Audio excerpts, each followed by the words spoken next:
Pledge allegiance to the flag of the United States of America and to the republic for which it stands, one nation, under God, indivisible, with liberty and justice for all.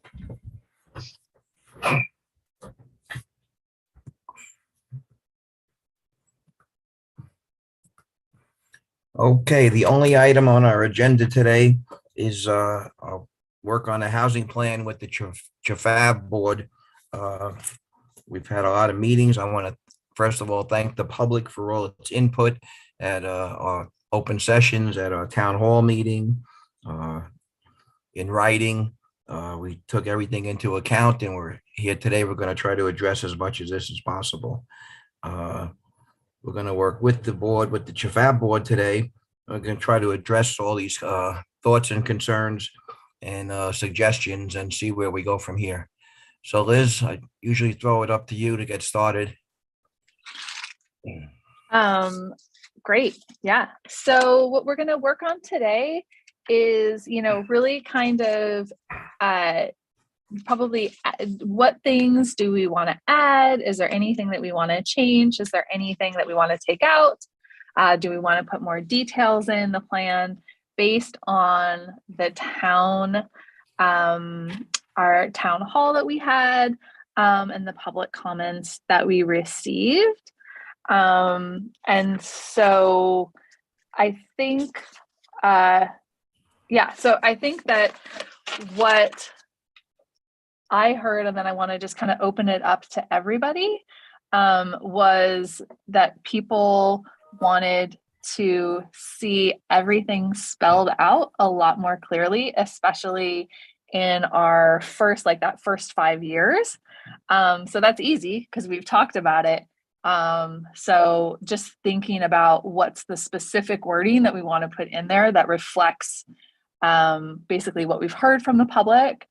And how do we add those details in there so the public can see them, and that it's just so that it's really, really clear. So that was kind of like the big thing that I saw to kind of add in.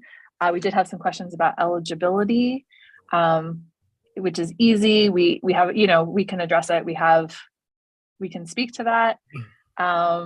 And then I guess I would just kind of put out there to the other town board and Chafab members, before we start digging into these specifics, what else do we want to put in, take out, address specifically? So just. All right. Thanks, Liz. I think, again, to go to specifics, everybody keeps saying the plan is too general. There's no specifics. It's not that involved. I think that the two major takeouts from the plan are the town board will in the next this is in the next 5 years, because it's a 5 years, then it's a reevaluation of the plan. The town board will construct on town property 10 housing units, and all those housing units will have both zoning and Board of Health approval. There's no special exceptions. That this is what we're allowed to do by law. And this is what our goal is in the first 5 years, to get 10 units put in. The second goal is to, and this is really more immediate, is to address the ADUs, the accessory dwelling units. And this will be looking at grants and/or loans, how we can be creative in helping people turn units that they have into accessible dwellings, and possibly also help with the IA systems. So those are the two specifics, if you will, is the number of housing units we propose for the next 10 years and addressing the ADUs. Yeah, and the one thing I would add, Jerry, was if we're talking about the building, the rental units that we've talked about, it would definitely have to be a maximum of 10 that we would build. We have talked with Suffolk Water. Of course, we can only do what we can as a right. And so I think thinking about that South Ferry property, that is definitely the best 10, basically 8 there is absolute best case scenario. And it's very likely that it might be a little bit less than that. So I think 10 maximum building would be really important to spell out. But I think that but let's think positive. Like, Right. who knows what Suffolk Water is going to tell us. So When you say Suffolk Water, you mean Suffolk County Department of Health. yeah, thank you. Sorry. Yes. Yeah. Michael, you're on mute if you're talking.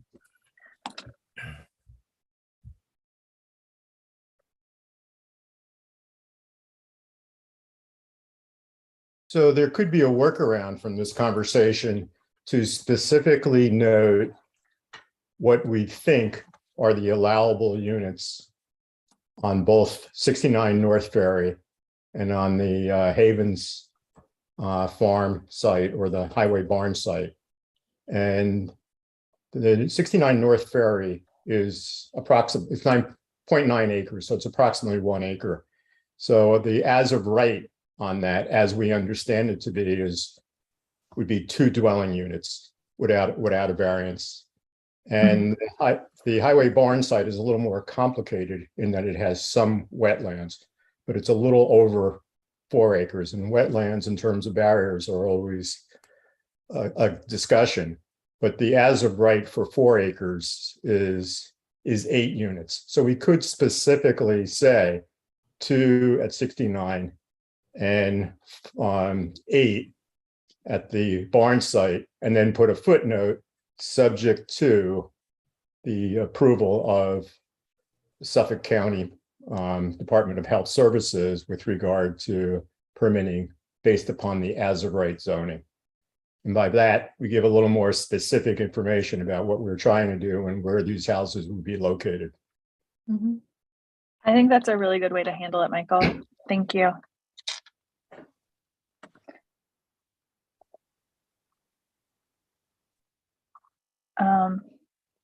Taylor, I know you're on the call. I hope you're like getting all this.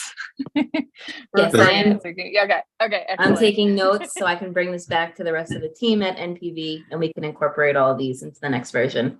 Now, does the board want to incorporate a map of these 2 properties into the plan to show specifically where they are and where these units, these number of new construction for community housing will be located? Well, again, to get specific, I mean, it can't hurt to put the tax map numbers on. Right. And there is a map on here that has 2 stars, one showing each location. It's on page 21.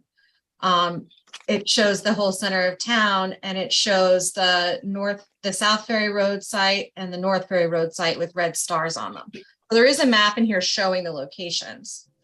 Are you thinking a more like sort of survey-ish kind of? Yeah, image? well, what I was thinking is, because I think we should really cull out of this plan and have a separate and distinct 5-year plan. And within that 5-year plan, have a map that can really illustrate where these properties are, maybe, include the surveys, something so the public who's not real versed in, reading maps or reading, would be able to easily digest it and know exactly where they would be. But again, the reason why the board is bringing up the 5-year plan is because by code, we have to update the plan every 5 years.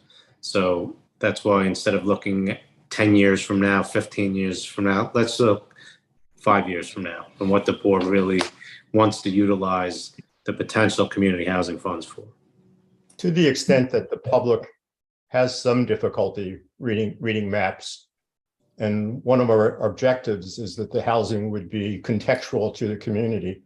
What I would suggest is, rather than the tax map, that we put in a Google image of the site so people have a sense of exactly where it is, what it looks like, and the surrounding context, instead of the tax map, which tends to be sort of, I won't say dense, but difficult to get much What out if of. we did both? Cool. What if we did all the maps, more pictures? Yeah. We already have the survey for the old highway department area showing the wetlands and everything. And Michael, did you superimpose kind of something on there? Or did Matt Sherman or somebody we kind of put on there where they would We be have the located? survey, but to date, we haven't, and it could be done, overlaying the survey on the Google map. They don't always align perfectly, but for the purposes of this type of presentation, it's good enough, and we could overlay them. Right, and it shows the setbacks and everything on the survey, so that one's basically all done. Right. And I think And- the same or some work of a similar nature was done on 69 North Ferry Road. Now, do we want to include any pictures of what they're going to be looking like? But we don't really know what they're gonna be looking like. We can give No, you no, no, concept drawings. no, that's what I'm talking about. Yeah. Concept drawings, just because that's another question that has come up. Well, what are these things going to look like? And are they going to be in keeping with the character of the town?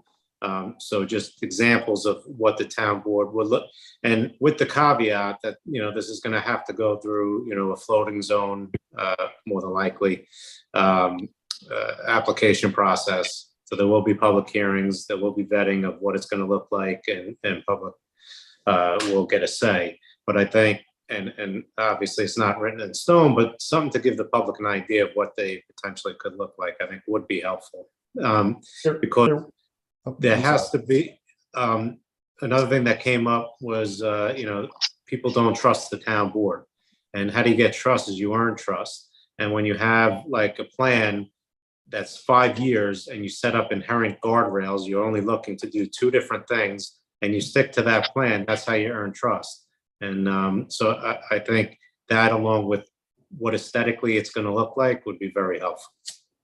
I There's think one other option in that regard, and that is when the Community Housing Board was working on this, before we went to literal site-specific designs, we used precedents or images from other communities. And the reason why I'm suggesting that is it might be putting us a little further along in the process than where we already are at this point to extract one design or the other and show it at this time. But to show precedents, we could show a couple for each site of manor houses or things that have been done successfully in other communities, and get past the notion that that's literally what we're proposing at this time. It's just what has been done before in other communities, and it is what would guide us, but not necessarily literally the design that is intended. No, that makes sense. I think we actually have, we actually worked on pulling some images as the Chafab did for those open houses that we have. So maybe Taylor could send those back out specifically for the kinds of dwellings that we're talking about.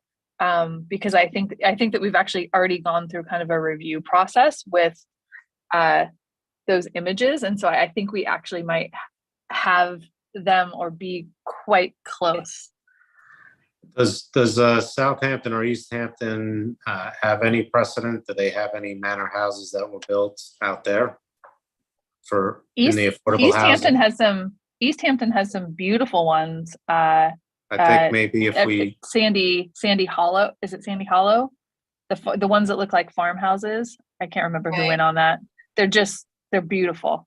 yeah, I'm not sure if that would be more help, because again, it's in close proximity, and it's on the east end of Long Island. I know Shelter Island has its own aesthetic, but it's more in keeping with the character of the island. So if we have some of those concrete examples where people can actually drive and go see what they look like, I think would be helpful.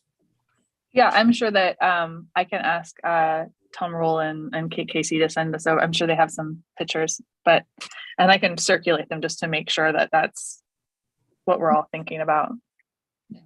I think another thing that people are asking for is an outline of the process. So the process to build housing. So they want to know at what stages public input takes place, what requirements does the town have? So like, when do we talk to Suffolk County Department of Health? When do we need a secret review? When do we need, environmental studies? Like, I think they want to know what the process is from kind of beginning to end on how it kind of lays out. And just so that they understand, okay, so at this phase, we get public input. At this phase, they have the health department checking them. At this phase, the DEC looks at it. Whatever it might be, whatever the triggers are and the hoops that the town has to jump through to build this, I think is kind of what people want to see. What's the process? I could actually This- work with Joe Fenora on that, and we can Yeah. come up with something to include in I the plan. think actually, Mhm. if I'm not mistaken, I feel like Michael or Maria, we actually did pull together a timetable. How about this? We've actually already done the work. Yeah. So Yeah, let me of just course. pull it from the email and I can just pull it forward and Stephen, you can give it like a legal review and run it past building, make sure that we didn't miss anything, but we actually do Right. have the process. Well, a Okay, couple great. of That's a things, really great call out. Thank you, Meg. could that maybe could be in the appendix? I'm just Mhm. thinking as a process, because it's going to carry on. And to make sure in that process at every step of the way where there is public input required or requested, it should be there. Not just those, DEC, but we have to have public hearings at not just one place, Right. because that was brought up at the town hall meeting. Do you ever have to come back to us after, this? And I think that the answer should be clear, where and Right. when. Right. And it should be noted that the town board can have public hearings above and beyond what's required. So if it's a floating zone, public hearing is required. If we get into it being not a type 2 action, unlisted action, and as EIS, then there's public hearings in connection with that. But I think what the board should consider is in any construction of new community housing units, that there will be 1 or 2 public hearings above and beyond whatever is required to get the Definitely. public's input on it. I think when we do RFPs and they come back and we have, real designs, that people, I can see that being a really fun public hearing. I mean, here, let's dig in. Yeah, that feels like it could have, more of a town hall aspect to it where people can, look at these things, talk about it, and just bring their concerns forward.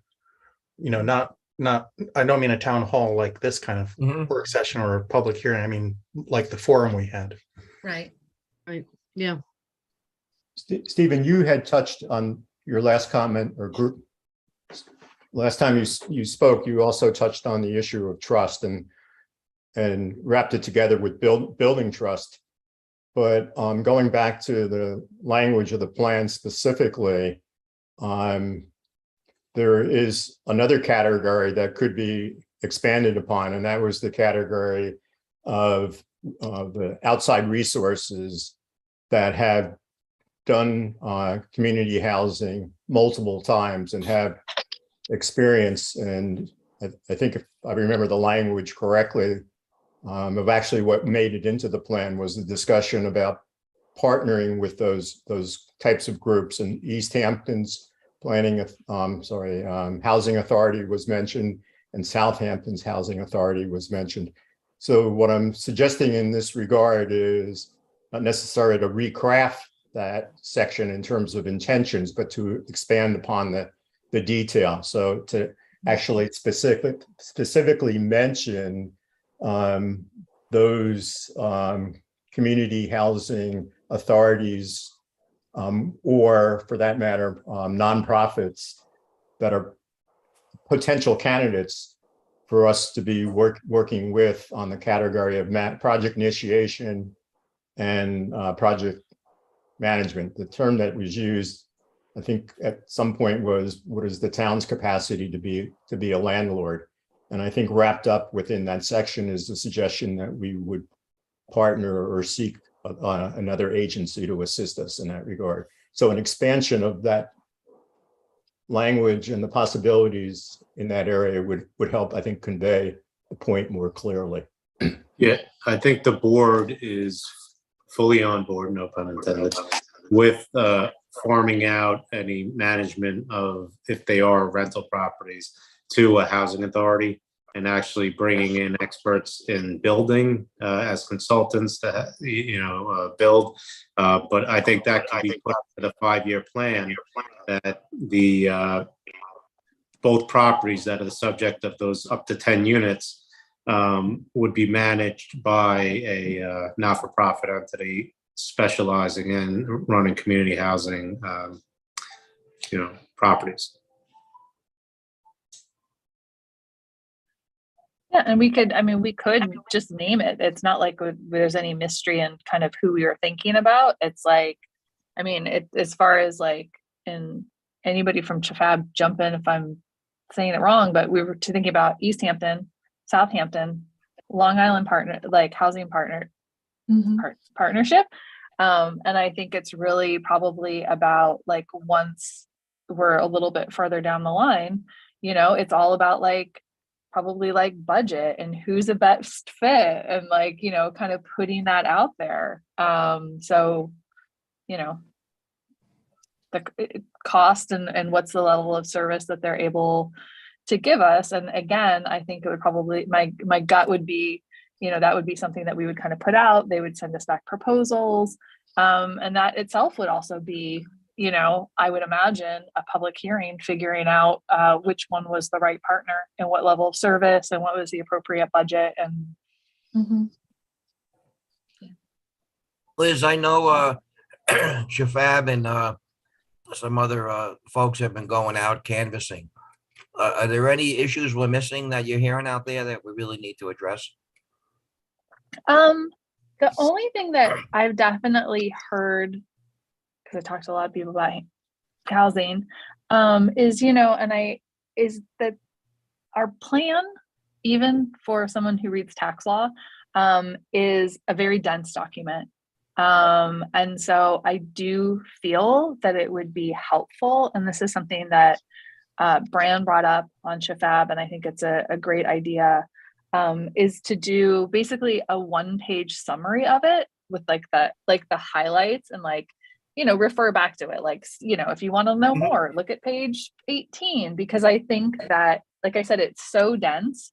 I know it sounds silly, but I think pictures, helping people visualize it, it's definitely in planning language. It's a planning document, so as it should be. But I think that, people are really interested in it. And so I think that a summary with kind of a guide of where to look would be super helpful. It's something that we're kind of already talking about putting out there. And so maybe after we kind of add in what we're going to add in today, that's something that we could put out. And I think it would also be helpful to kind of have the town bring that forward, because it's been interesting. There's a lot of questions. People say, well, what about the ADUs? And I was like, yeah, that's what we wanted. That's like one of the two things we really want to address. So that tells me that we need to communicate better about what the plan is. And so maybe it's like kind of consolidating and kind of doing a summary. So that's like was the only feedback I have. Are there any other Chafab members that? Yeah, I like the, I'm not putting you on the spot, but we invited all the Chafab members to be here. So Peter, anything you want to add? Not with the plan, more or less with the ADUs. I think, if I'm not mistaken, we still have to change the town law on that. As it is now, if I'm not mistaken, it's written on houses that are already existing that want to change a portion of that house to an ADU instead of having a house and building an ADU. Right. I think we need to get that, because we still have the two on the table, that are the two people are willing to do that, but by town code, Right. they cannot do it. and they both willing to put in the, IA systems and everything, and it's going to cost them a lot of money. Right. They're looking at $400,000 in investment. Mhm. So I think that's something we Yeah. have to work on. I agree, Pete. I think that's one of our priorities going forward. Yeah. Thank you. Doesn't cost the town anything. Peter, Right. to that extent, or looking back at the language as I absorbed it, and I could be off in this, but maybe it's the discussion and not what made it in there. But the emphasis might have been placed upon an informational piece, as into telling people what the accessory dwelling unit is all about and guiding them with information. And I think that may be solving the wrong problem. And the problem may not be a lack of information about ADUs. It may be more of a problem that the town code has to be adjusted in some manner, as well as what Jerry suggested, or was suggested earlier, that some way of channeling some of the proceeds from the Housing Act toward incentivizing homeowners to build ADUs. So it's basically a code thing and Correct. a program really to support it, as opposed to a lack of information about ADUs. And I think the emphasis within the plan speaks more about an informational piece and less about code change and incentivizing, or at least the emphasis is in that direction. Yeah. I think- And I I think think when that- we start the conversation, Michael, we really have to explain to everybody, what ADUs are, what's Mhm. accessible. Because, I know Karen Care had, went to town hall and said there's, 1,800 plus units. Well, that's really not true, because those are garages and sheds and everything else. So, there's definitely a potential for this. It's not, a cure-all, but it's a definite start. Yeah, and it just should be clear that for the purposes of the plan, obviously there's going to need to be some code amendment along with it, but the primary focus should be on the funding, of ADU conversions or creation rather. Yeah, and I think but- the other thing I would just want to say is I think it's actually really important to, when we kind of talk about the ADU conversions, a lot of, at least what I would imagine, obviously there'll be, I don't know, maybe building costs, but a lot of what I would imagine the funding would be is making sure that we're supporting ways that we are making them ecologically sound. So that's IA systems and just being respectful of the environment. So I would imagine that would be a large portion of what those funds would be as well. So Karen? And if I Liz, can I just clarify that point? So you're talking about things like grants and loans for homeowners to do something like installing an IA system? It's not only that, it would be that, and then also for the creation of an ADU. So grants and loans to convert your garage into an ADU, convert your basement into an ADU. So the actual construction of Yes. the units as well. Okay. Yep. Thank you. I just wanted to make sure I got it. And then I just, as far as what Liz said about a summary, I think that's what this 5-year plan should be. This 5-year plan should be a 1 to 2 page document and 3 if you include the maps and the pictures. That really streamlines the plan into what is really going to happen within the 5 years and what the town board wants to do within those 5 years. So that would be an easily digestible document, those 3, 2 to 3 pages. I think it should Sarah? be included in the Oh, plan sorry. at the beginning, an executive summary. I think that's what we need to have. ooh, executive summaries. I Yeah, like because- the way you think. Yeah. Yeah, because people are having trouble digesting the whole document or not taking the time to read the whole document. As you said, it's dense. So let's give them, with it, right up front, even before you get to the index, here it is. This is these are the recommendations. And then if they want to know more, they can go to the back. Mhm. Just think want Sarah to circle was- back to the ADU question, if I could. Taylor had said for construction, but I think also funds, I think it's been mentioned that funds could be used to help people upgrade existing ADUs to make them, safe, to bring them up to code or what is ever necessary to make them a safe rental. Yep.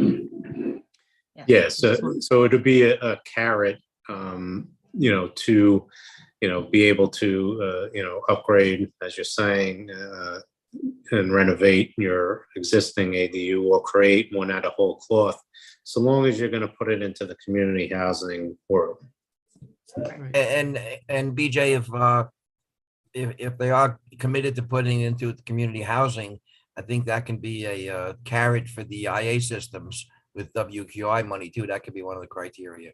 You get more credit for a year-round rental. Sarah, do you want to say something? Yeah, I want to just echo how important I think it is to emphasize ADUs as a big part of this solution. That is a lot of what I'm hearing as well. I think there's confusion around the code, existing ADUs, what's permitted, what isn't. I've heard of people having to take a stove out of a space in their house to get a C of O for whatever. So I think something that explains what's currently permitted and how that's going to change. And I think, like BJ was saying, upgrading existing ADUs is kind of low-hanging fruit. If you're asking somebody to convert a shed or, an unfinished space, that's going to be costly. But I do think that there are probably a significant number of units that are just about apartments, but there's some small thing that's not permitted or that would need to be upgraded, and that there's a way to spell that out that's really encouraging as far as some immediate increase in inventory for these. And then the other piece about that, I think people are concerned about their property tax assessment going up if they have that type of facility, and that we could look into whether the funds could be used to for property tax abatement if you have your ADU in the community housing program. You don't get penalized with an increase in your property taxes that kind of eats up what you're already giving up by not doing short-term rentals or whatever. So spelling out all those pieces, and I'm really in favor of an executive summary. That's not where all that detail I just mentioned would go, but you can refer to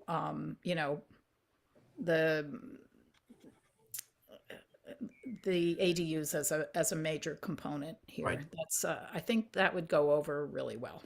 Good. Thanks, Sarah. Brandon, one- thoughts?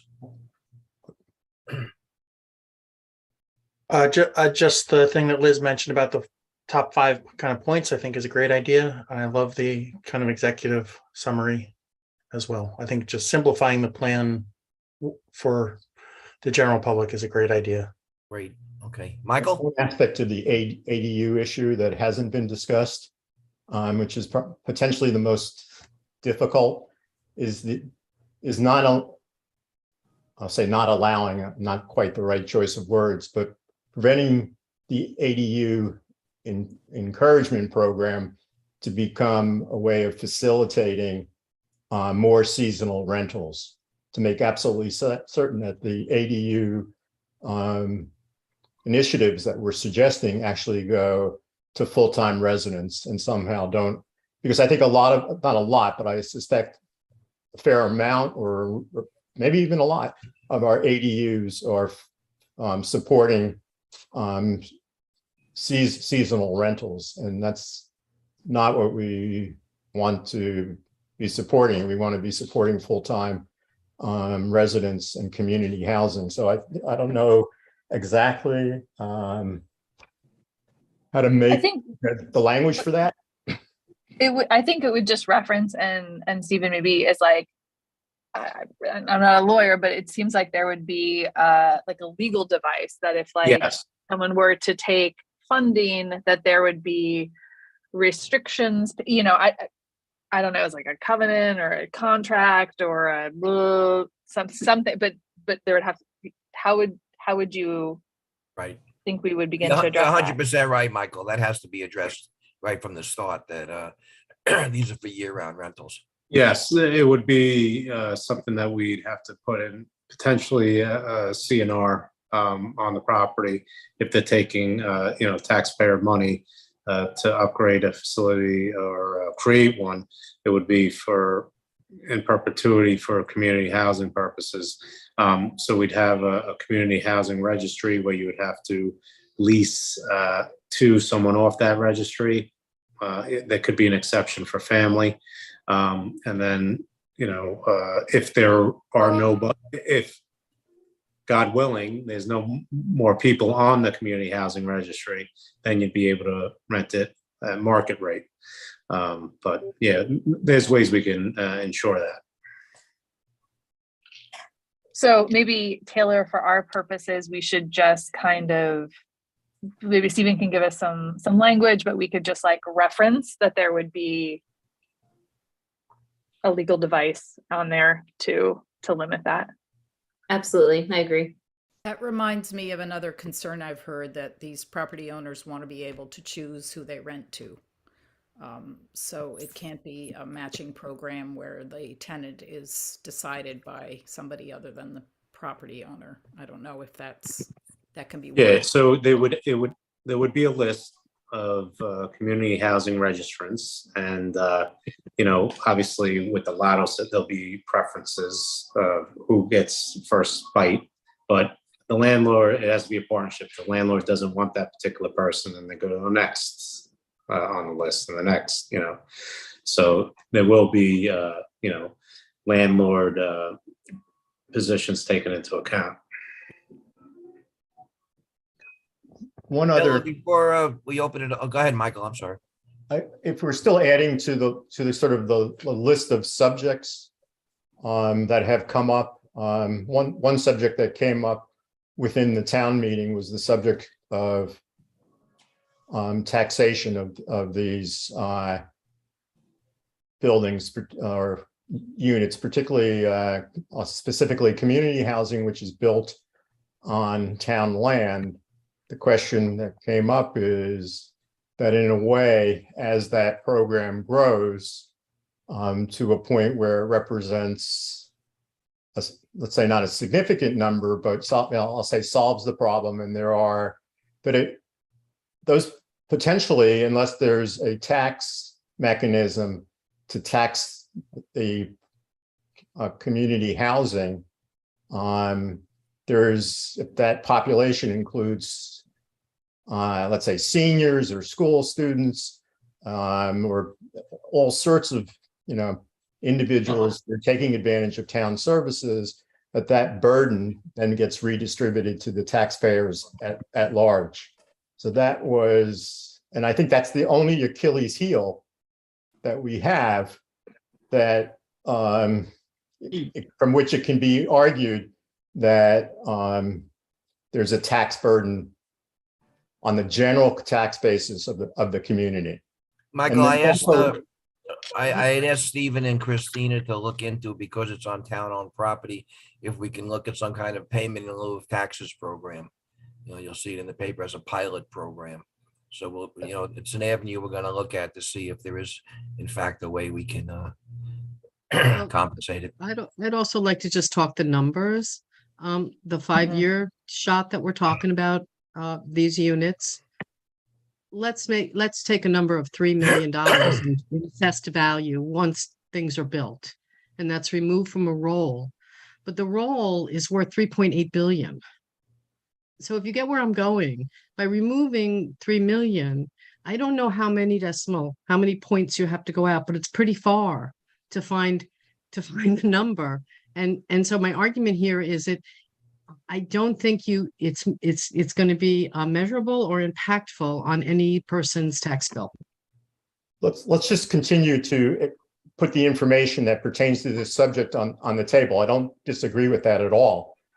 I went through an exercise a long time ago, before there was the prospects of a referendum supporting community housing, to see if it would pencil out and how significant the gaps were.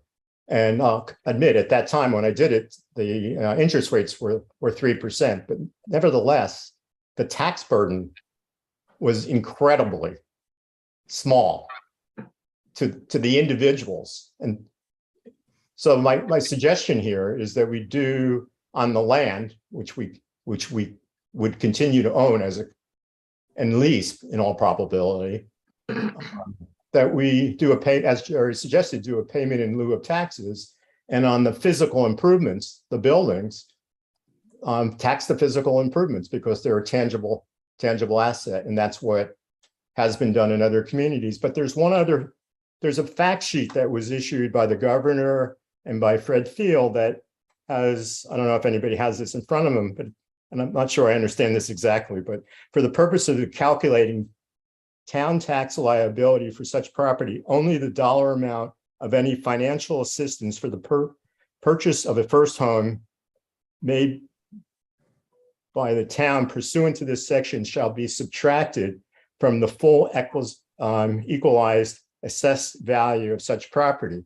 So my point, I don't know that I understand that, and this group can digest that quickly, but I think that within the overall referendum, there is tax language already embedded in it that infers that these are taxed. And it's taking the opposite argument that you made, BJ, a moment before, that this is small potatoes with regard to our tax roll. It's also pretty small potatoes when we're talking about, I'll say, affordable housing units. It's just not that big of a dollar amount. And with the successful passing of the resolution, we might as well tax these to make sure that they're paying their equal burden with regard to school students and senior services and police and everything else. That's just one man's opinion. Michael, and I know I agree, Michael, but I also think too, when it came to preserving land, everybody was happy to sort of take that burden and spread it, throughout the tax base and accept it as part of a community. I mean, we want that we benefit from the preserved lands. We all do. And so our tax bills go up a minimal amount because something's removed from the tax roll. We're okay with that by and large. And so here again, I think that's a similar thought process for me anyway, in terms of community housing. For me, I'm really not taking my personal position in this. I'm taking the position, I am trying to build support and strength for the plan and to knock one of the blocks of opposition out from under the opposition. I think Mock's niece on this thing, it could go either way. There's not a big dollar amount, but I don't want the opposition being able to say that this represents a tax burden to the community. And if you look at the plan, the long-term goals was at most 20 units. So we're talking about 1% or less of the units that will be taken off the tax. So that puts it into some perspective. I think what would be very important here is that another thing that was brought up is that, why are we doing this before the comprehensive plan, the new comprehensive plan? Because we do have a comprehensive plan right now. It's the 1994 comprehensive plan. I know Meg wanted to, talk about the comprehensive plan, particularly regarding affordable housing, and just refresh everyone's recollection of what it speaks to.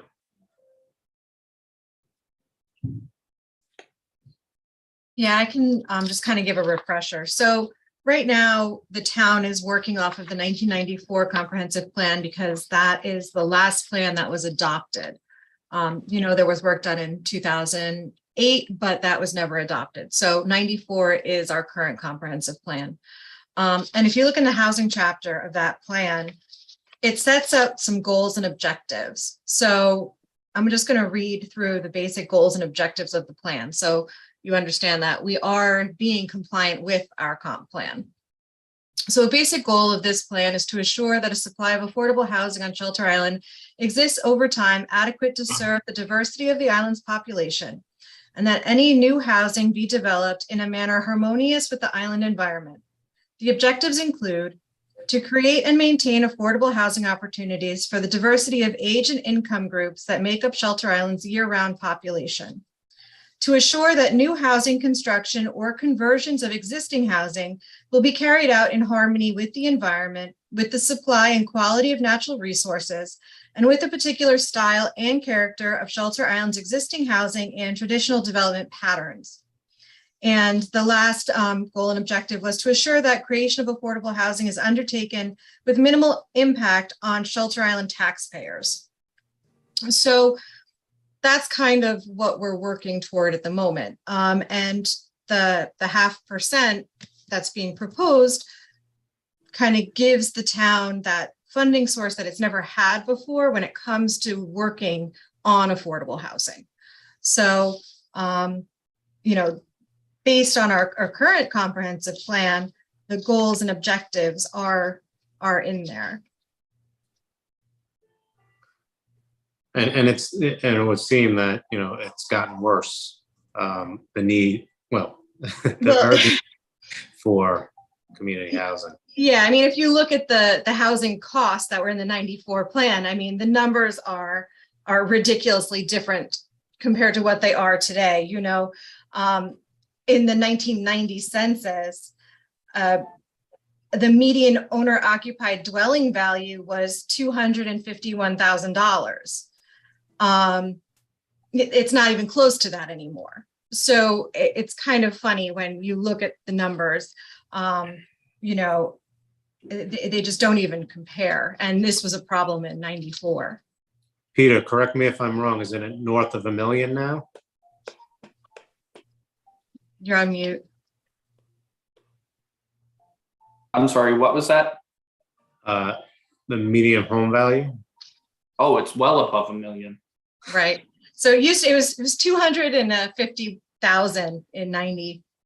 And that's when they Right. said, And Meg, that's what the exemption was based on for the original 2%. I Right. checked with the Yeah. assessor's office on what the median home value in Shelter Island was, because I used it in one of the calculations over at the fire district when working on that budget, and 887,000 was the median home value. It would seem higher to Peter because he's In the market. doing the you know, with the houses that are turning over, but a lot of the lower price houses don't turn over in that fashion. Well, that's 600,000 more than in 1990. I also- This is some an other- important fact that we've discussed. It's so apparent that our island is changing dramatically. You know, for all the people that don't want to become the Hamptons, by taking in action on community housing, we're allowing ourselves to become the Hamptons. And that you just have to let that sit in.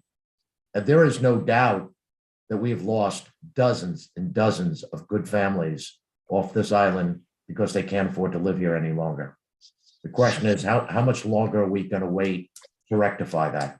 So, you know, I think this discussion today has gone extremely well. It's the best discussion we've had on community housing from the get-go. And I think we're heading in the right direction.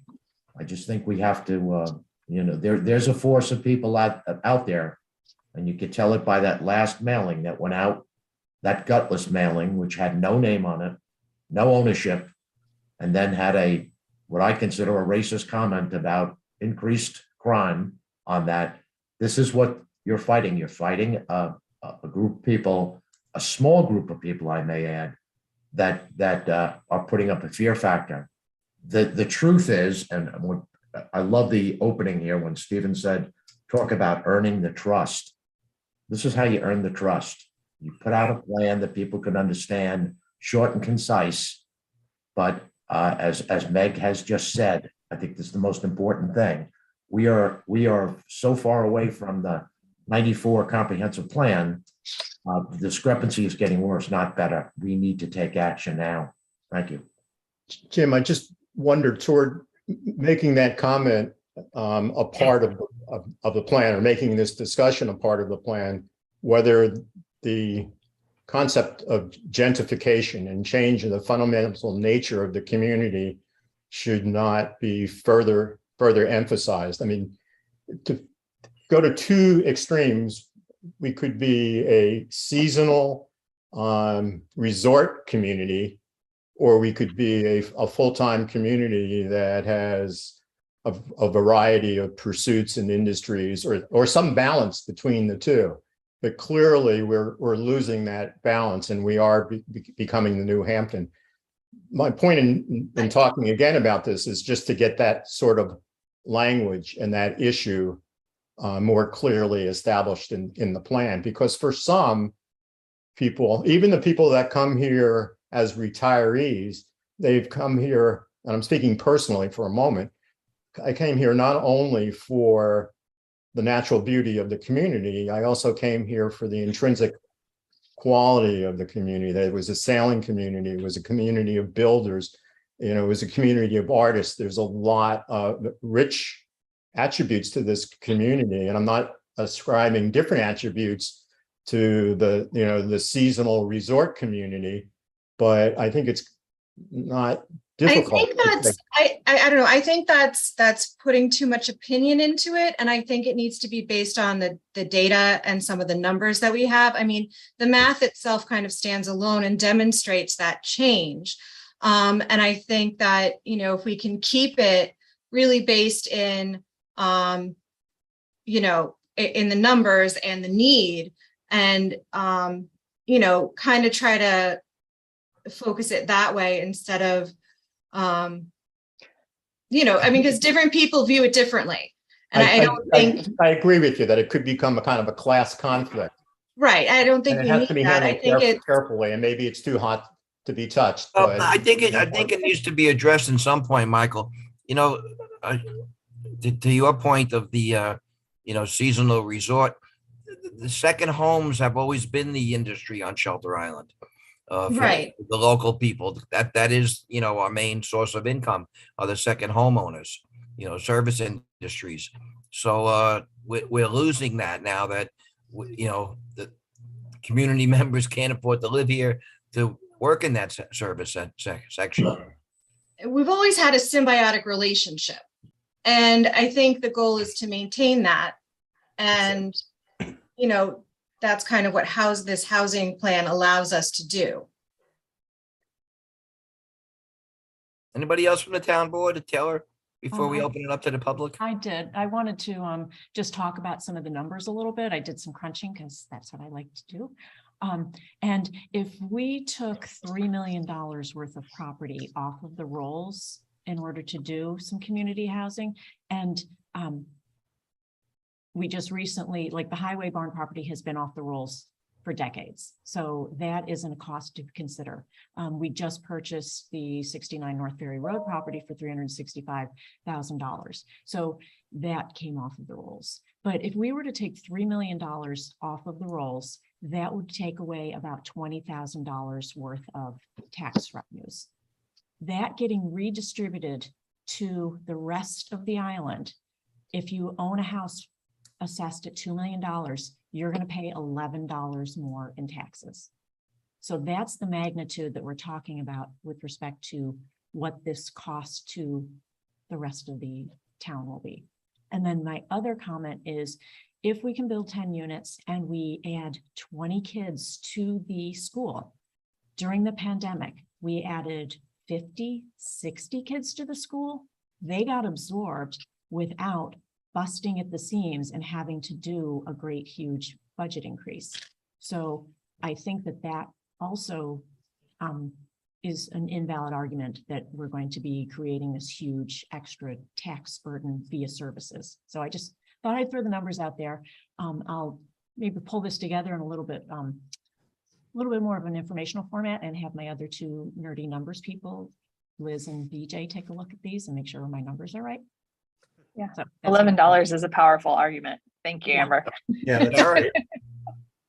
I'm not going to repeat what I already said. I'm going to move on to one last subject of which goes to the original question. Are there things that we can address that have come up by the community, things that can be addressed within the plan to make the plan stronger in its presentation to the community, and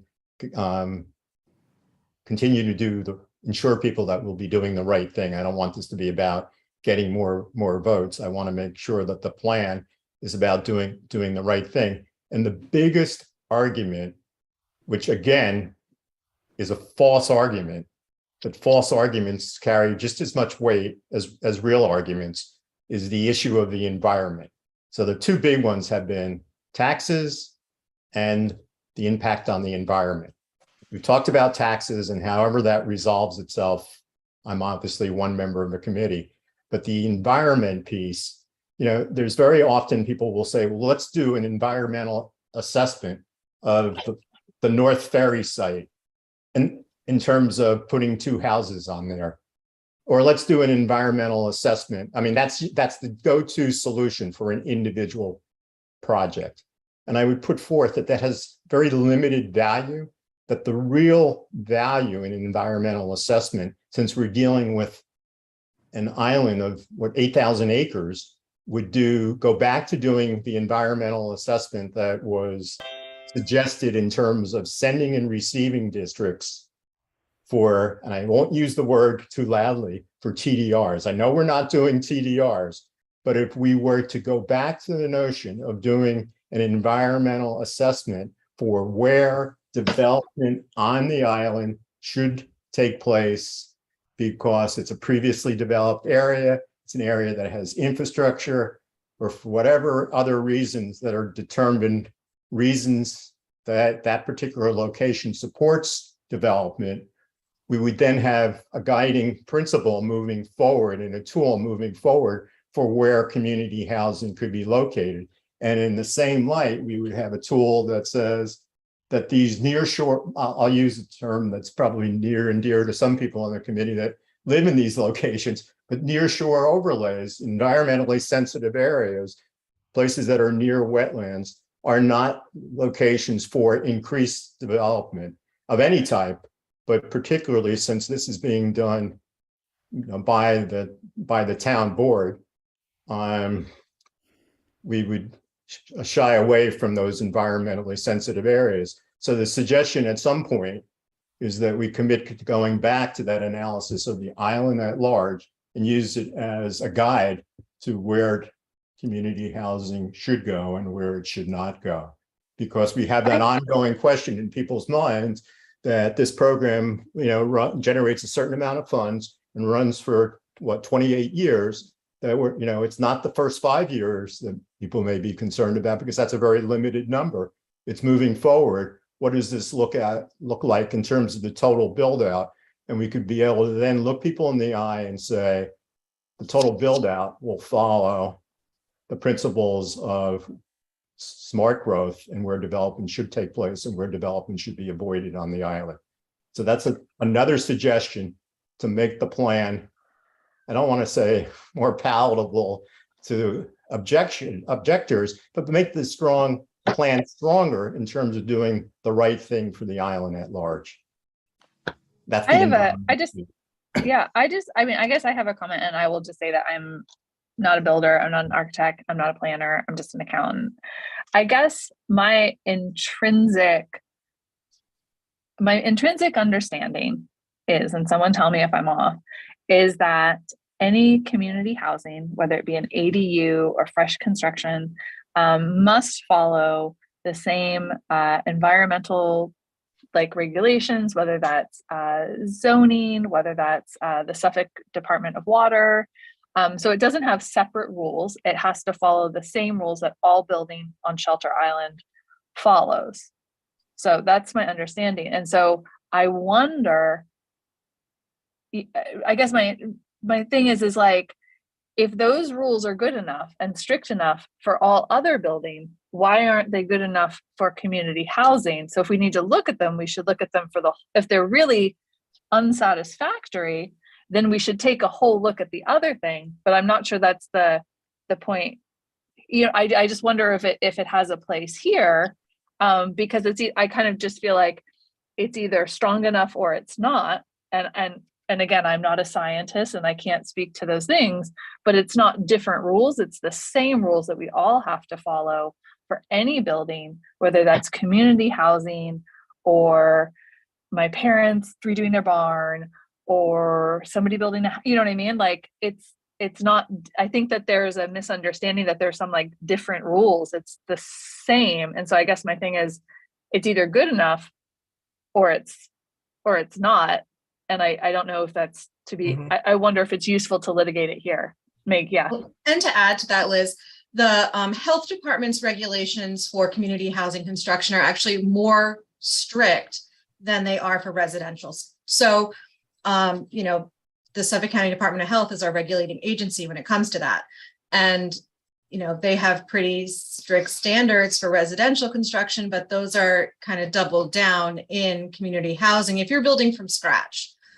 So yeah, I would say that It's it's kind of not like, less restrictive when it comes to building for community housing. it's like protected classes in real estate. You have state, then it goes to county, and then town, which is the same for building. You have state building codes, which are very strict, New York State, by the way, then county, and then the town can make them, you know, harder. They can never make it less. That's a good segue to the county letter that came in. Just want to make sure that the consultants and everybody are acknowledging the points that were made in the feedback from Suffolk County.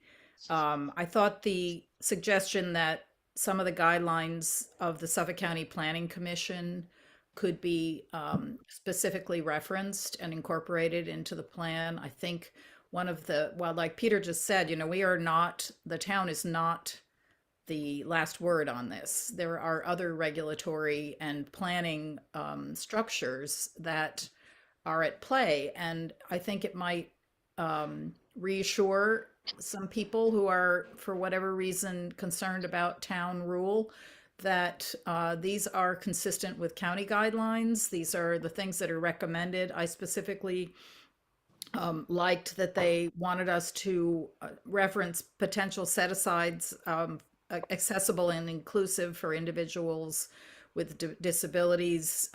The recommendation about referencing commission guidelines on renewable energy and energy efficiency, public safety, all of those things.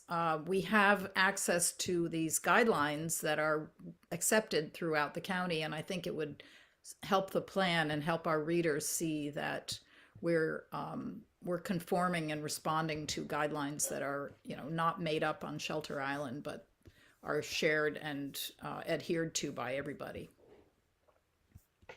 It's a great point, Sarah. Thanks, Sarah. Taylor, and I know that we had talked about this when you got it, and it's my understanding that you guys are already working on a draft that includes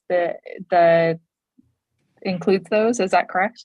Yep, that's correct. We've already started revisions based on that Suffolk County letter, but we also wanted to, you know, make sure we have all of the feedback before we go too far down in case anything conflicted or anything changed as people discussed it more. Excellent. Thank you, Taylor. And I should also add, we all are also in the process of creating maps and graphics to add in as well. Okay, if nobody from the board or the committee has anything else, we'll open it up to the floor. And I'll remind you, you have 3 minutes. Stephen Jacobs.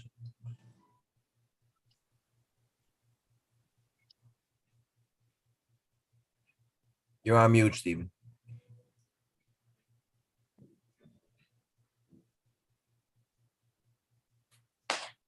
Sorry about that. First, I just want to say I'm very happy to hear that you folks are going to be providing some additional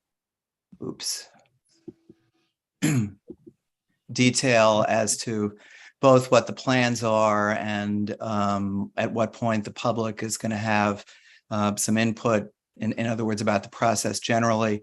I would like to drill down just on one aspect that I think the public would be interested in, that bears on the question of how many units that are going to be built will actually go to islanders. When I started to raise this issue at the Housing Forum, a member of the boards interrupted and said, well, you can't discriminate.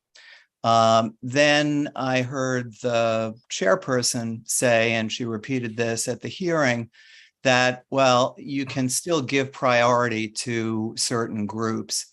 And she made reference to it being like the lottery and adding ping pong balls for certain groups.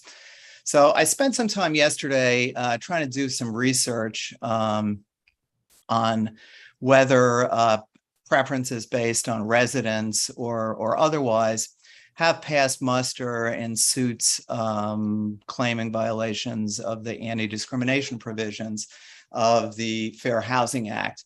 And I found quite a few decisions, including suits against municipalities claiming violations of this type based upon either residence requirements or rezoning that allegedly disadvantaged certain groups, including litigation involving Oyster Bay, Garden City, and 2 different developments in different neighborhoods in New York City.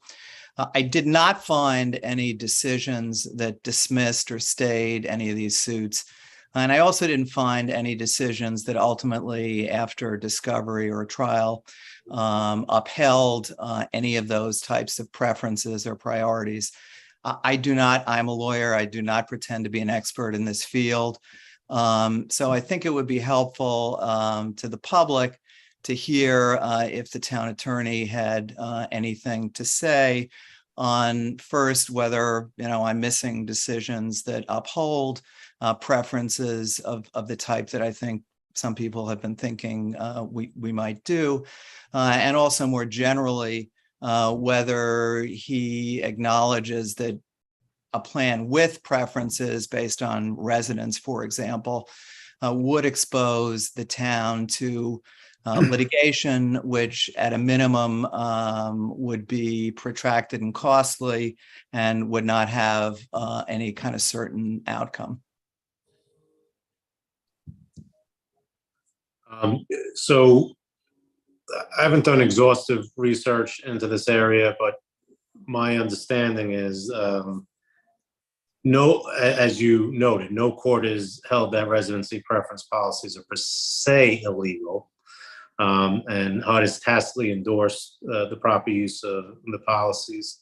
However, there's the case law regarding residency preferences suggests that residency preferences are often on tenuous legal grounds. Courts have repeatedly found that residency preferences, when applied in racially segregated areas, facilitate or perpetuate segregation by limiting the opportunities for proximate non-residents of color to procure affordable housing in predominantly white municipalities. So in my understanding of this, we would have to have very compelling reasons why we would have to have local preferences in the legislative intent and make it airtight. And because what courts are saying is, even though there's no intentional discrimination, there could be de facto discrimination based on your demographics. If you're majority white, obviously the majority of people that would be able to get community housing opportunities based on preferences would be white. So again, as you said, I don't think there's any, I know the Supreme Court weighed in on a case, but it's just how we do it and how we go about it. So it's a long-winded way of saying not so sure, but I think if we do it in a way that again is supported by bona fide reasons why we have to, I think we can survive legal scrutiny. One comment I would make is that there was 2 parts to Elizabeth's answer to this question. One part was suggesting the idea that some sort of a lottery might pass legal muster and might be done for compelling reasons. But the other part was probably even more useful. This is what it referred to, what the surrounding communities do. East Hampton, Southampton, communities that have had extensive experience in this question. They do not do lotteries. And if I remember the statistics that Elizabeth quoted, these housing units, because of the characteristics of the East End, It's expensive to live here. It's expensive to feed a family here. Transportation is expensive. That's particularly true of Shelter Island. So I guess the question is, if people are not are not running out here, to grab community housing to live in a more expensive area and to pay more money for commuting, why would we subject ourselves to the exposure of legal challenges, especially how tenuous the successful ones are? So in practice, it's going to be local centric. Those are the people that are going to apply. Because of whatever thing is going on in the rest of the East End communities, it seems to be the case that people don't suddenly decide that they want to move here and incur the expenses that relate to live here in addition to housing. And that would be only magnified on Shelter Island, given that we're an island. And you need ferry You can access. speak to this better than I can, but it seems like there's a body of experience that has occurred in other communities that this problem. Yeah. And I also wanted to speak to this, Stephen, I will just tell you again, that I am not a lawyer. And so I always kind of look to people to lawyers and to people that have experience with this. And a huge resource in this has been East Hampton. And I think I gave you guys the statistics on those, and they've been doing this without lawsuit with good results. They have deep legal knowledge of the, I think that the case that we're referencing is the Texas Department of Housing and Community Affairs versus the Inclusive Housing Community Project. It's from the October 2014 term of the Supreme Court. It's very interesting commentary on both sides. I would refer you to it. And, some of the people that we're partnering with and that we look to partner on with this have deep and extensive legal knowledge of making sure that we navigate this, as you pointed out, and as I've talked about, it is a thorny issue. We want to comply, we want to serve the will of our community, and we also want to make sure that we're complying with federal law. So there is a way in between. So. And bravo, Liz, on that citation to the Supreme Court case. That was very impressive. If you'd like me to circulate any of the decisions I found that in my mind would be an invitation to a plaintiff's lawyer to bring a suit, and that's not my background. And it's the last thing I would want to see is another suit against the town that would go on for a long time and cause a lot of disruption and money, whether it's town money or insurance company money. But if you'd like to see any of the decisions I found yesterday, I'd be happy to send them to you, Stephen, or you, Liz. Just let me know. Sure. I definitely have gone through a lot of those cases with the folks over in East Hampton, so I can compare notes of the ones that we've already reviewed. But sure, that'd be great. Yeah, those are the ones I've looked at as well. But thank you, Steve. Okay, Bob Cohen. Hi, Jerry. I hope you're feeling better, and whoever else has got COVID. I got a little cold myself, but that's not COVID. So I'm a little under the weather today. So I don't know how long I will have here, and I certainly won't have enough time to respond to everything that's been said in the past hour. I would normally, and just to speak at a higher meta level as to what's going on, I note that nobody who participated in this call from the town's perspective, whether it's on the advisory boards or the town board itself, really disagreed with each other. Everyone seems to be on the same page. And what I would normally do is write a letter to the editor, to put my response in writing, because I don't have enough time here to actually respond. But Ambrose at the Reporter says to people now that he's not accepting letters to the editor, which is kind of odd. Because he doesn't want me to be able to respond to you. I think that's what's going on here. But in any event, just a couple of points here substantively. This is not a plan. what you guys have put together is not a plan. It has no limits. It has no conditions. It has no process. It has no real discussion of the protection of our water supply. There are no financial statements. There's only vague objectives and recommendations. This cannot be called a plan in any sense of the word, and probably could be challenged in court for that purpose, for that reason. People are seeing the vague points that are made. You call it dense. It's not dense. It's vague. You have all of the things that you talked about today about, let's say, public hearings for the look and feel of some of these houses that might be going up, are not going to appear in the plan. You are simply telling the public things that are off the top of your head in the past hour, but that doesn't make a plan. Now, one of the things I've called for is for put in the plan, if not this plan or the town code or the comprehensive plan, is that no town board member or any member of either of the housing board committees should be, for a period of 7 years, be able to get any of these housing subsidies for the purposes of avoiding the appearance of impropriety. Nobody has answered this for me, and it suggests to the public that there's something fishy going on here. And I think the town board should seriously consider including in the housing plan a prohibition on the use of any of these funds, if we ever get these funds, to any of the town board members or the members of these committees. The other thing I'd like to point out is I sent a letter to the town board this morning regarding this advertisement that appeared in the Reporter that quotes an Andy Reeve, who I understand is BJ's husband, who says to be here the commissioner of the Shelter Island Fire Department. He is not a commissioner of the Shelter Island Fire. There's no such position. He's a commissioner of 5 commissioners of the Shelter Island Fire District. He can't speak on behalf of the volunteers of the fire department, and making the statements that he made substantively are false. I've talked to several of the volunteer Bob, I'm gonna cut you off here. First of all, your 3 minutes are up.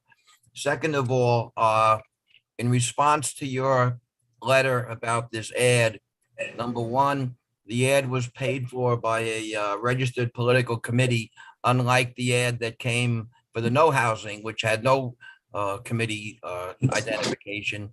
And number two, the town has absolutely no involvement in this respect with the fire district. So if you have a beef, bring it up with the fire district. I would like to respond to that. But there's really no response. I just gave you our response.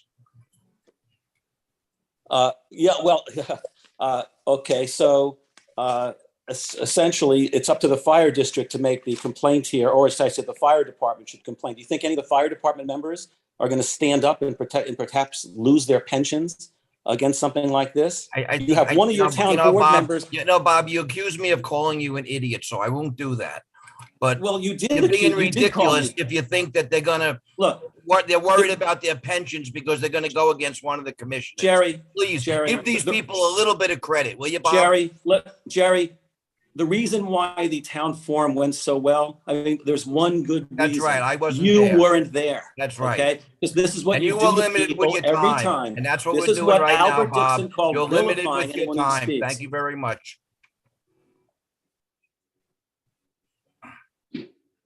Anybody else?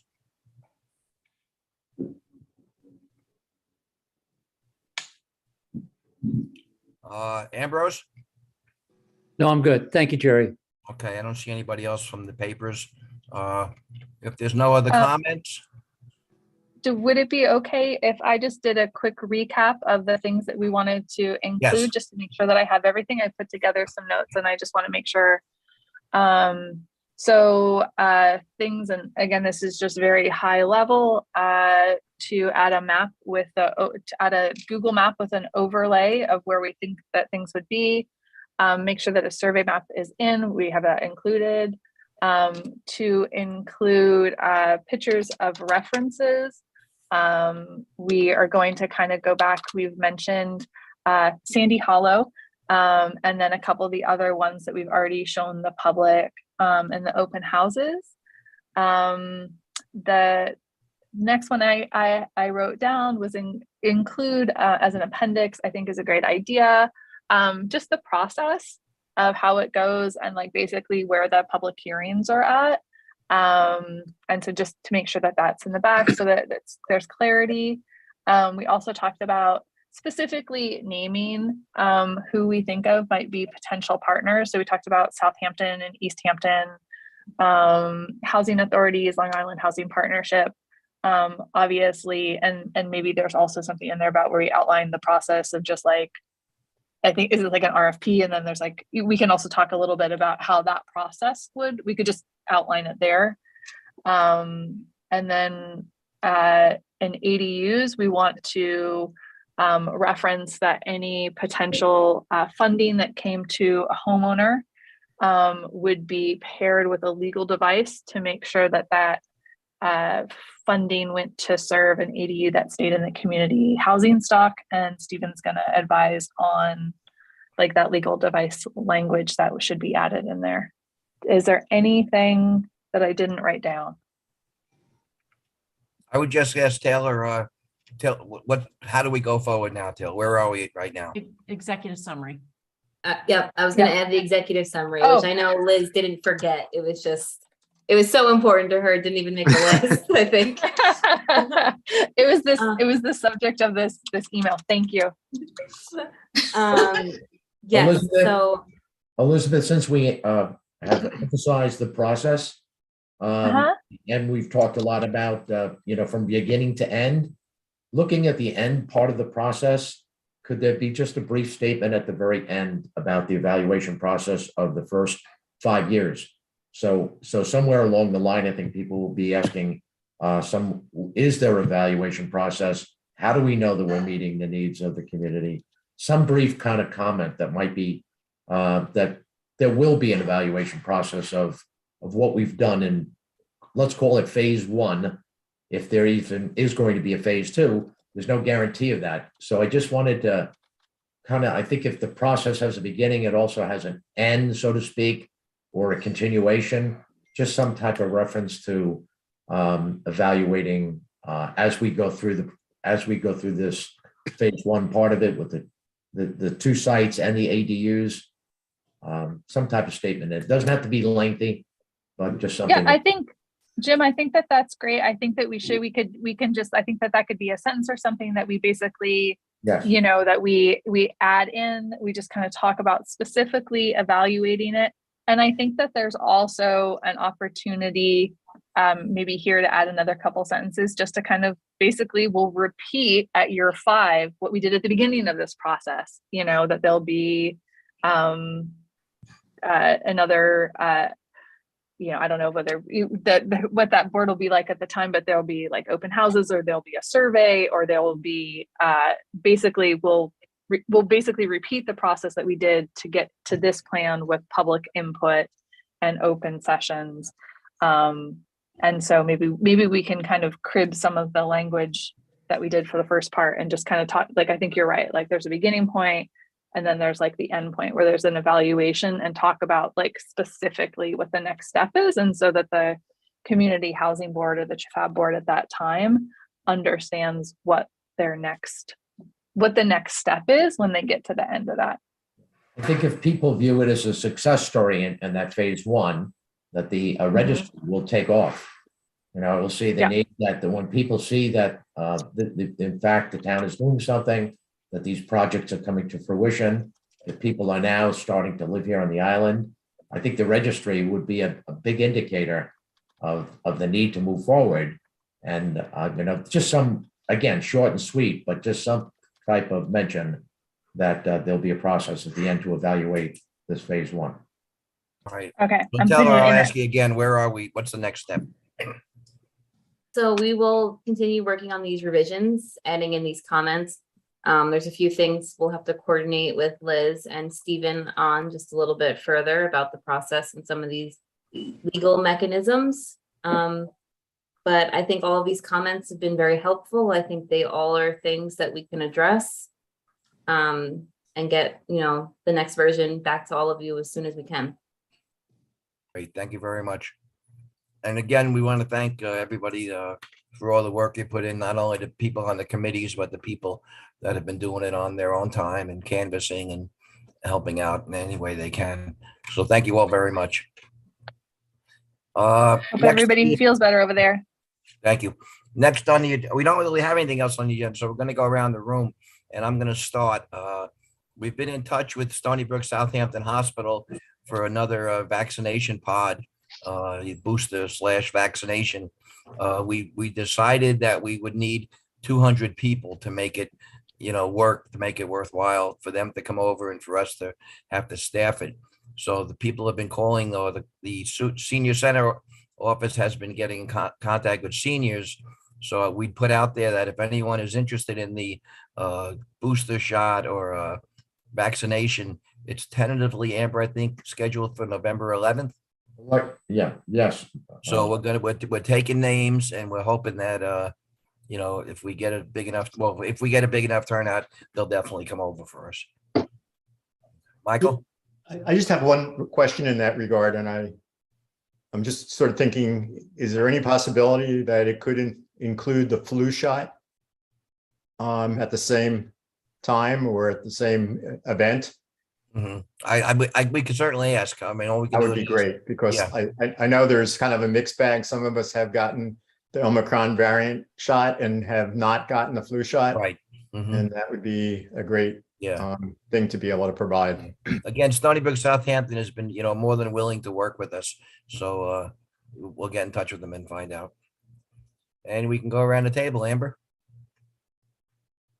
The only thing that I have is that early voting starts on Saturday and runs through the Sunday before Election Day. It will be at the Legion. Depending on the day, the hours stagger. Sometimes it starts early, sometimes it starts a little later. I will make sure that that gets posted on the town website for reference. That's it. Thanks. BJ?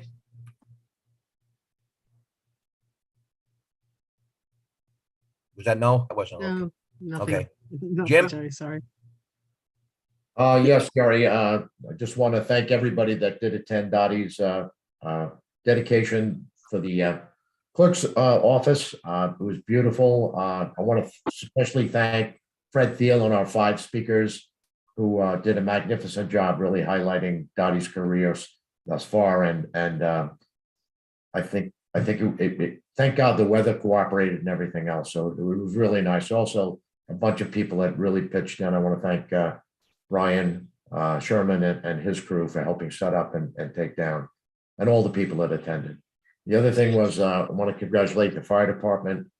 I didn't feel that well after this first event, and then decided that, I was going to be the town representative at the fire department thing, so I ended up going. And it was a great event. Thank God for I think the Gardens Bay Country Club did a wonderful job with the fire department. A lot of attendees there, honored a lot of good people, and these are the backbone, the salt of the earth kind of people from Shelter Island. So congratulations to our fire department for going above and beyond, doing the job that they do.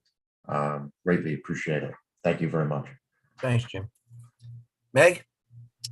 So we had our CPAC meeting last night. Our next public workshop is meant to be on November 18th. That's like the Friday before that Thanksgiving week. So I'm waiting to hear back from the rest of the group on whether or not they can make it. And then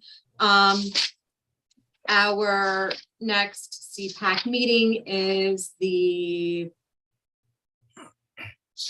where'd it go? 28th, I believe. Meg, for the public workshop, do you have an agenda, or is it open to anything, or do you have specific topics? It's open to all the chapters that we've currently reviewed. So they'll all be on the website. It'll be transportation, utilities. There's like Community 6 facilities. chapters. Community Community facilities. facilities. Yep. They're all on the website. I'm drawing a blank for the rest of them, but they're all up there, and you can still give your public comments. And then we're going to be working on demographics and updating data and the housing chapter, because obviously we're working on housing. So it seemed appropriate. And then in the new year, we're going to be digging into all the environmental chapters. So we're going to do the natural environment chapter, which is very heavy on water. We have a waterways chapter that we're working on, recreation and conservation chapter.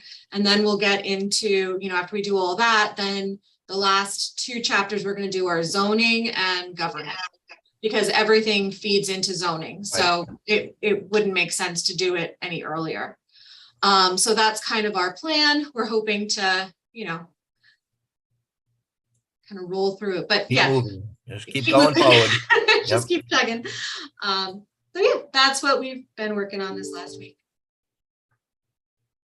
Okay, Stephen, anything? No, Mr. Supervisor. Okay, anybody else in the audience? Any comments or questions? Bob? Yeah, I'm trying to enable my video. Okay. That's all right. Okay. Okay, I've been allowed to enable my video. Point that I haven't made earlier is there's 2 points. One, and quickly, there is no guarantee that any fire or medical volunteer will win this lottery. There's no guarantee that any Islander will win this lottery. It's got to be open to all. It's got to be open to off-islanders, and it has to be open to anyone who earns as much as $181,860 a year. Second is, this is a plan that goes on for 28 years, the referendum. Assemblyman Thiel said it would raise about $750,000 a year. You multiply that by 28, you got $21 million. You figure 500 to 750. Please be 2% a correct. year. You figure 2% a year increase in real estate values. You're closer to $30 million. That doesn't account for the grants that you guys might get from the state, et cetera. So if Southampton and East Hampton vote yes on the referendum, if you take a look at the numbers, they can raise as much as $1 billion over those 28 years. That's going to build far more affordable housing than we could ever do here. Why would we go through all this nonsense to do that? And if Mr. Jacobs is correct that we can't discriminate, that one town can't discriminate for its own residents, that means that people in Southampton can go to work, who can live in affordable housing in Southampton and work in East Hampton or Shelter Island, or vice versa. So we will have plenty of affordable housing, just a short ferry ride away, if we vote no and they vote yes. And they're likely to vote yes, as far as my understanding. So I think that point needs to be made to the current. This is not about EMS and fire volunteers. There's enough resources the town has now, without 28 years of a flow of money that we have no control over, to do this. So this is not about building a few units.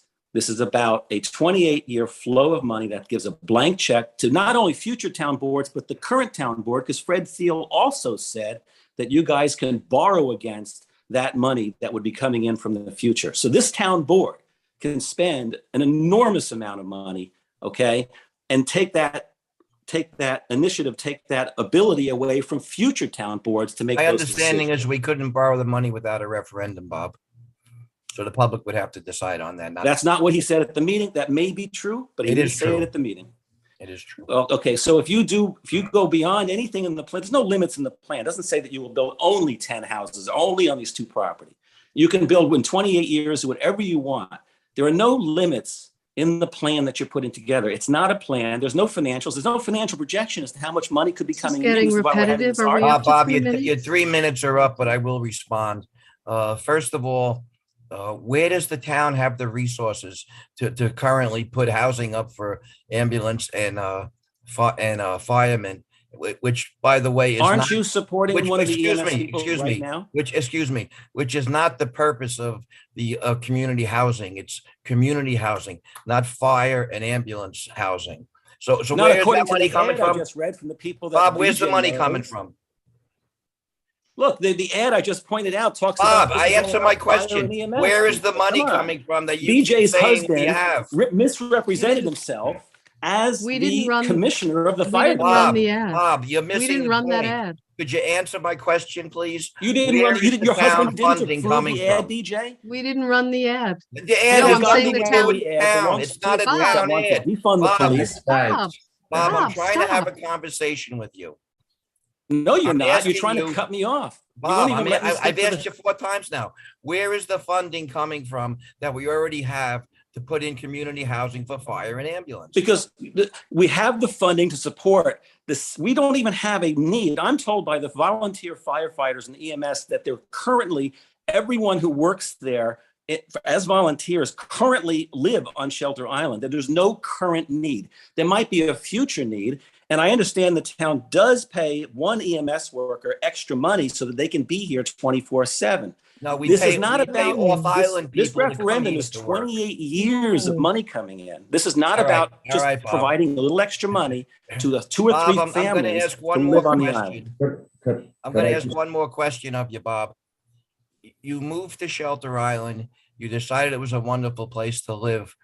What is the problem with keeping our community the way it was when you moved here? Why are you so adamantly opposed to keeping a diverse community and having people here of all, makes and, Because there are people like me that I think are in the majority in this island that do not think government should be changing the economics of the island, okay? An artificial change in the economics of the island is not a municipal responsibility. Having EMS workers and having volunteer fire department people is a municipal responsibility. You have to have him at 3 o'clock in the morning, and we should spend the money to do it, but we should not be using the money, as you say, to change the economics of this island. You're I going think to the real create, estate has you're changed the well-intentioned, economics Jerry. of I'm this not island. accusing your intentions, but I think that you're ignoring the classic consequences of government interference, that you're going to make people's lives worse off if property taxes do go up because of lawsuits, because of mismanagement, because of whatever it is. All right. Oh my It's going to Okay. affect the Oh my God. affordability of Bob, houses we're for never people on gonna a fixed agree, income so on we'll this agree to island. And disagree. I'm worried about people Jerry? who are on a fixed income, all those property owners out there who really shouldn't be Oh my burdened God. with having All to right, take all right, their Bob. money You- to you- support people Oh my earning God, Bob. You know what? You beat the Oh my dead God, horse, and Oh my I God. opened the envelope, but I'm closing it now. Jerry, Yeah. yeah, but my simple response is the 1994 comprehensive plan. That's what I choose to follow. That's why Margaret and I moved here. I like everything about the island, from the beauty of the island to the makeup of its people. And we're losing some of that because of this economic situation where with the rich are getting richer and the poor are getting poorer. I believe that the people that passed that 1994 comprehensive plan had the real pulse of a balanced community. And that should be our guiding force.